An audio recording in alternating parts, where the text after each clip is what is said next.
हमारा सब स्टाफ से क्लार्क में प्रमोशन का क्लास चल रहा है। इस क्लास में हमने जो प्रीवियस ईयर के 2-3 साल में क्वेश्चन रिपीट हुए हैं उन सब का सॉल्यूशन के साथ बताया है। अगर आपको full courses notes PDF free में चाहिए तो आप बस वीडियो को लाइक कमेंट कीजिए और चैनल को सब्सक्राइब करके हमारा टेलीग्राम चैनल पर ज्वाइन कीजिए। आपको फुल कोर्सेस पीडीएफ सब मिल जाएगा। चलिए शुरू करते हैं आज का class. Question number 1, which of the following is not a material alteration in a cheque. इसमें से कौन सा है जो मटेरियल अल्टरनेशन नहीं है एक चेक पे।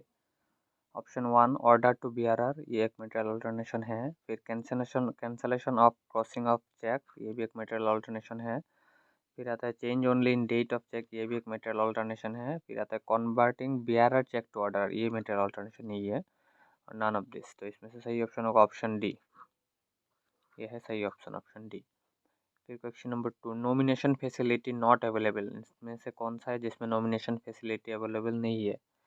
पहला है current deposit account of sole proprietorship, इसमें नॉमिनेशन अवेलेबल है।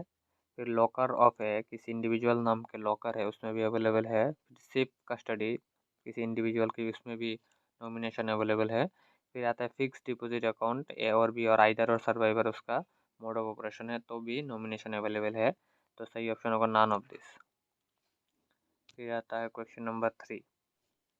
हाँ, ये तो सभी को पता है कि चेक बुक इलिटरेट पर्सन को हम नहीं दे सकते। किस किस को दे सकते हैं, सेविंग अकाउंट ऑफ माइनर इसमें दे सकते हैं। फिर आता है हम करंट अकाउंट में दे सकते हैं चेक बुक। फिर आता है मिस्टर है हो इज लिटरेट है, इसमें दे सकते हैं।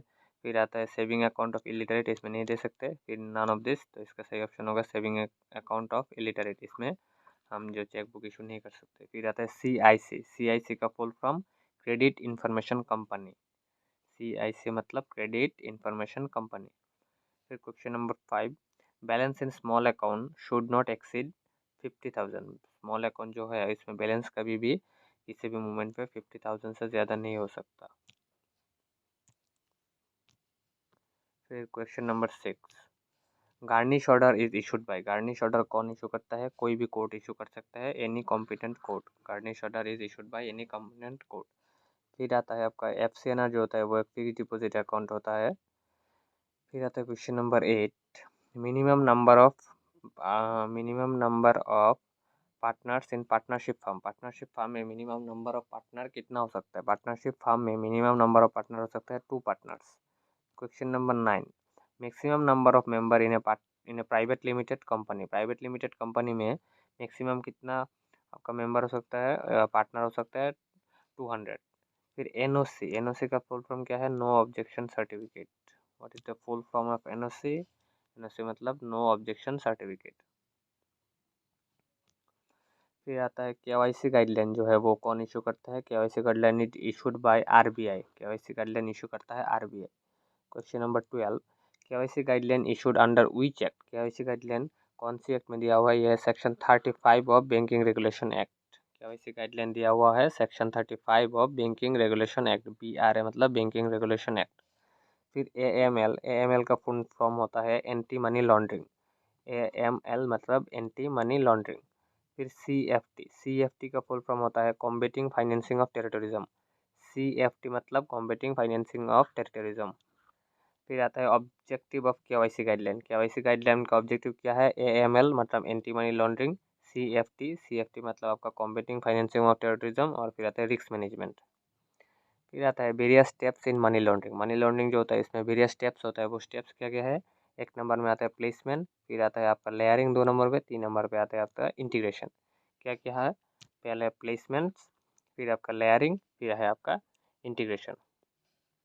फिर आता है KYC is recommended by FATF मतलब financial action task force. Financial action task force जो KYC है वो रिकमेंडेड किसने किया था, FATF financial action task force.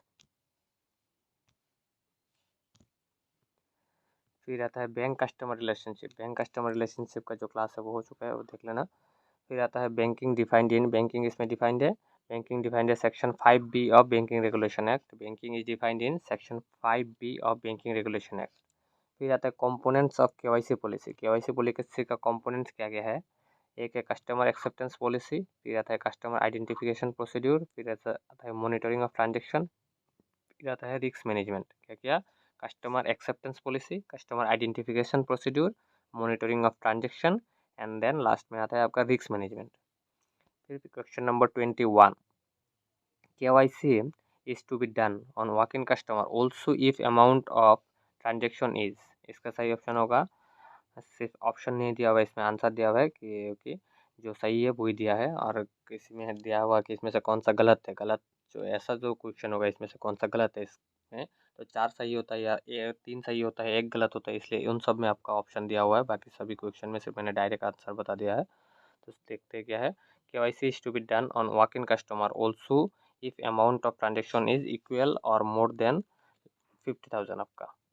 फिर आता है SHG ग्रुप जो है उसका KYC कब लेना पड़ता है, सिर्फ ऑफिस बेयर जो है उनके लिए सिर्फ हमको KYC लेना पड़ता है। लेकिन अगर आप लोन चाहिए, लोन लेना पड़ता है, लोन लेने की जब बात आता है तब आपका सभी मेंबर का KYC डॉक्यूमेंट लेना पड़ता है। लेकिन जब सिर्फ अकाउंट खोलना है तब सिर्फ ऑल ऑफिस बेयर जो है उनका KYC लेना जरूरी है। या फिर जब भी क्वेश्चन आता है कि SHG ग्रुप में KYC टू बी डन, तो हम आपका ऑप्शन में यही सिलेक्ट करेंगे, ऑल द ऑफिस बेयरर्स। अगर लोन के बात आए तो ऑल मेंबर्स। फिर शेल बैंक मीन्स क्या होता है, जिसका कोई फिजिकल अपीयरेंस नहीं है, फिजिकल प्रेजेंस नहीं है उस कंट्री में, उसे बोलते हैं हम शेल बैंक। फिर आता है, इसमें से देख लीजिए, इसमें दिया हुआ है not a low risk customer, इसमें से कौन है जो लो रिस्क कस्टमर नहीं है। तो ये जो 5 ऑप्शन दिया हुआ है इसमें से एक गलत होगा, तो इसलिए हमने सभी ऑप्शन को लिखा है, क्योंकि आपको जो सही है वो भी पता चल जाएगा क्या क्या सही है। तो इसमें देख लीजिए क्या है, not a low risk customer, salaried employee और पेंशनर्स जो है वो लो रिस्क में आता है, तो ये तो नहीं होगा। फिर आता है स्मॉल अकाउंट और SBBD अकाउंट, तो ये भी लो रिस्क में आता है।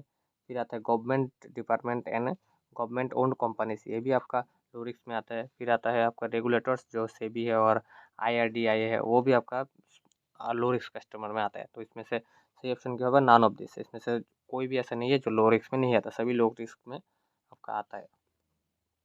फिर आता है कि not a high risk customer, इसमें से कौन सा है जो हाई रिस्क में नहीं आता।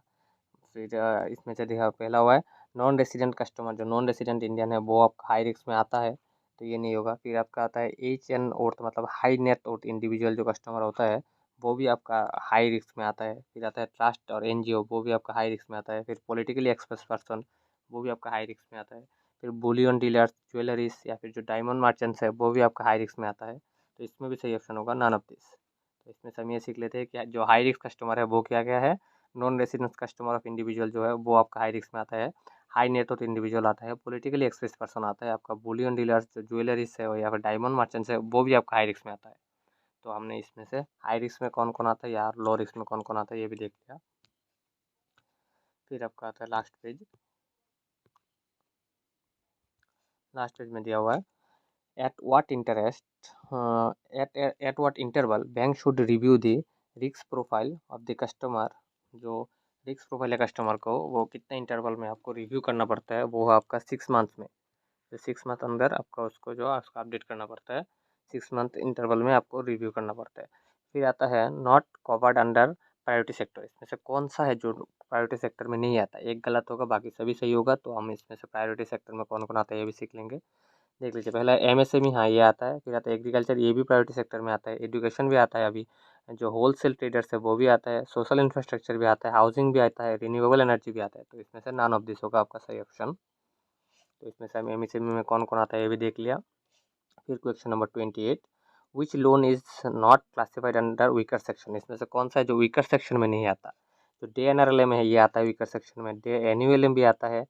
SRMH जो है बेनिफिशियरीज वो भी आता है। नॉन ऑफ दिस तो नहीं होगा, इसमें से सही ऑप्शन होगा PMEGP। PMEGP जो है वो आपका वीकर सेक्शन में नहीं आता है, ये MSME में चला जाता है।